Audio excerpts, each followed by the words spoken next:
వాళ్ళది సీతాఫలం తోట ఉంది. సీతాఫలాల కోసం వచ్చినాం. ఇక్కడ ఒక పండుకాయ దొరికింది. మా అమ్మ ఇక్కడ పండుకాయ దొరికింది, ఒకటి తెంపుతున్నా. సీతాఫలాన్ని ఈ ఫ్రూట్ వల్ల చాలా యూజ్ ఉంది. సీజనల్ ఫ్రూట్ ఖచ్చితంగా తినాల్సిందే. ఇవి ఫైబర్ కంటెంట్ ఎక్కువ ఉన్న ఫ్రూట్స్. మాకు ఒక పండుకాయ దొరికింది, దాన్ని టేస్ట్ చేసి చూస్తాం.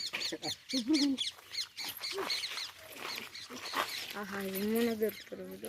వావ్, చూస్తేనే నోరు ఊరిపోతుంది కదా.